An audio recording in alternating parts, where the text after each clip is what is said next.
see. Had to rob, we ain't have shit.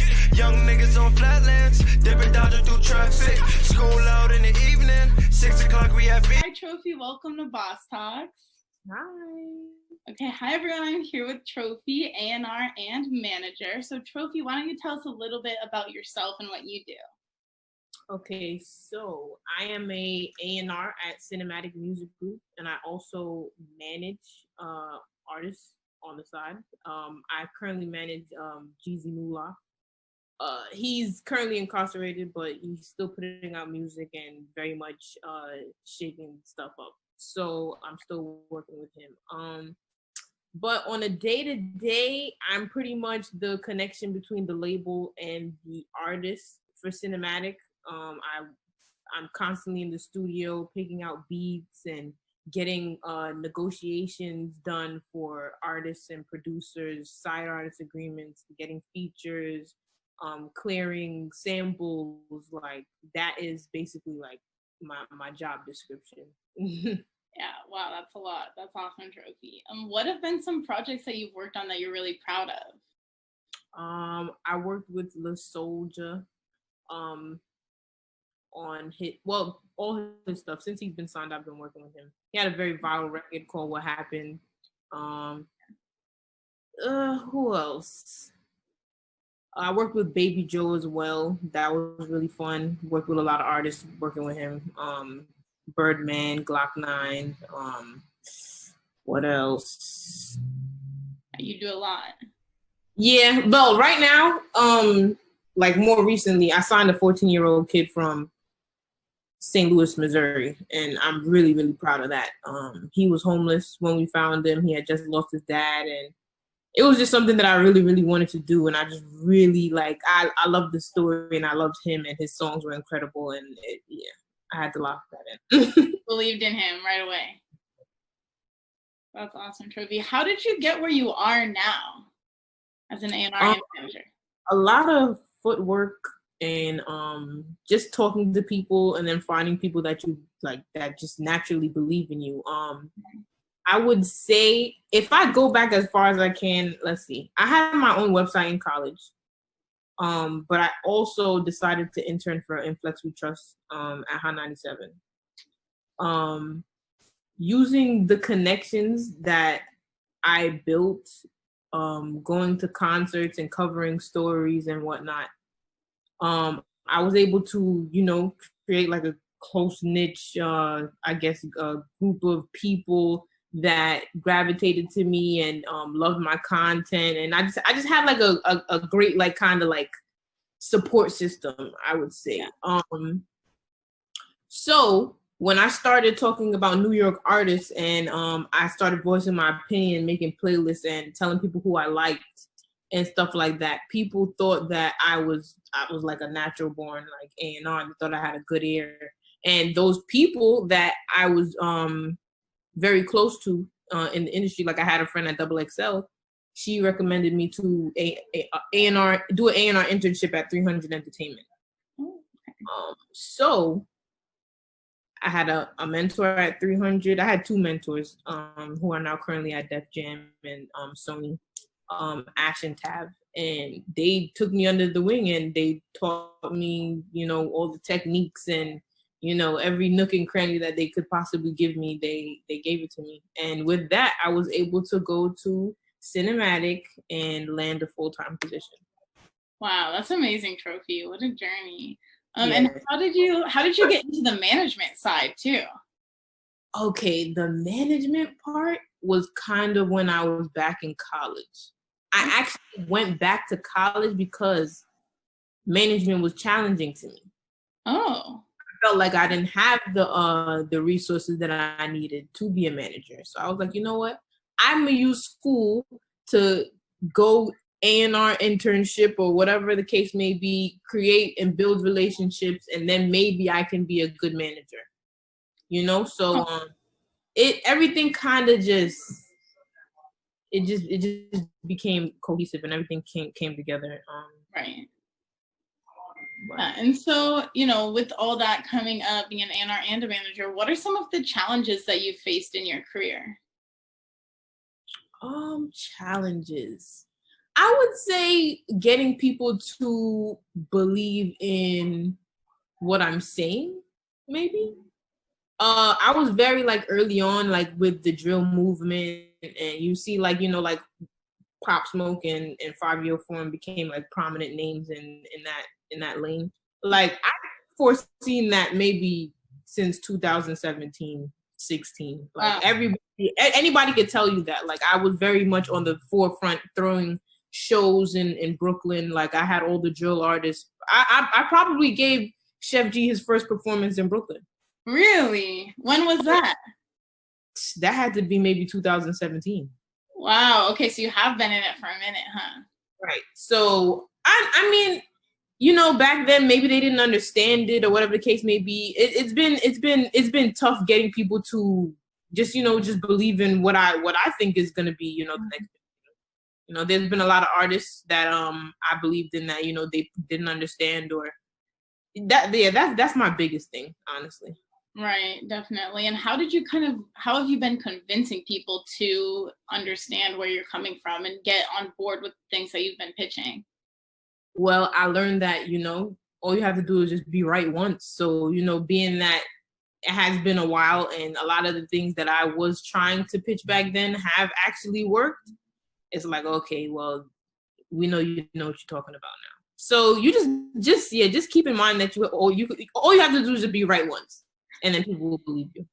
Yeah, that's great to know. Yeah, does it take a couple times of being wrong to get there, or were you just always on? I mean, you'll be wrong. Don't get me wrong, but it's like that doesn't matter. Being wrong does not matter. Being right matters.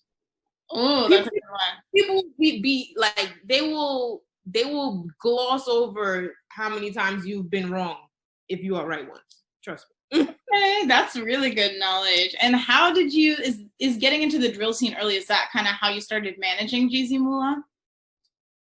He's actually not really a drill artist, but he was very like he's from Brooklyn, so I would say he was kind of before the drill movement. Right. But yeah, he came to me and he was just like, yo, you know, I believe in you. This was before I had anything going. And he was just like, yo, I believe in you. We're actually from the same neighborhood, and oh, nice. He was like, I want to give you a shot. I feel like you can do it. And I was like, all right.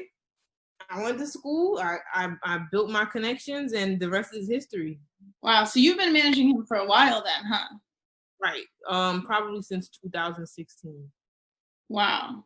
Wow. And you guys have faced quite a bit of challenges, right? Trying to manage an incarcerated artist. How have you gotten creative with that? You just learn to stay ahead of the curve, always have content in the tuck, and, you know, don't put out everything at once. You know, sometimes you have to save, like right now, he still has a whole project that we've never dropped. We still have singles, we still have videos that people have never seen. We have a lot of stuff. And do you plan on keeping rolling his stuff out? Yeah, you know, with everything that's going on, he has a new case right now, so, you know, in time, you know, we have to give the people what they want. So, you know, in time, as it makes sense, we will roll out more stuff.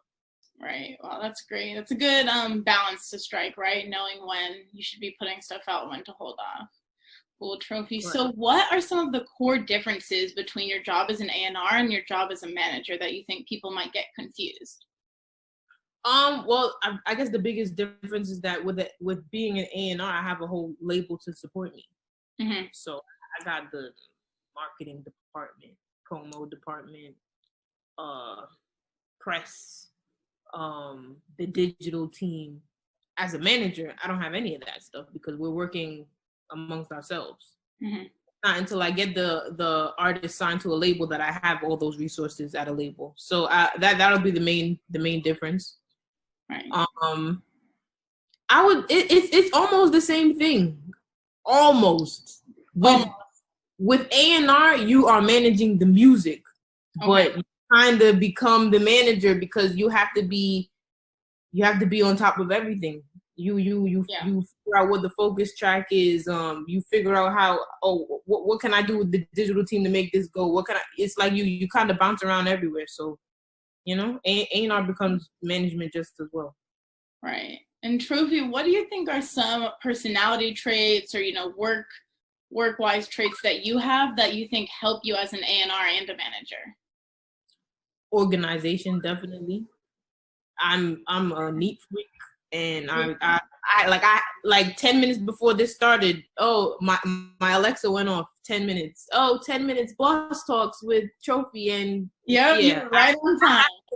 I have to know what's going on. I have to write everything down, and as smoothly as I write it is as smoothly as it's gonna go, because once you do that, it's just better. You know what's ahead of you, and you know what you have to do. Okay, so planning's really important in both those fields. Definitely. You want to be 10 steps ahead, which goes with having content and all that other stuff. You definitely want to be ahead of everything. Yeah. And what do you see as some next steps for you in your career as an A&R and a manager? I definitely want to just, I guess, expand.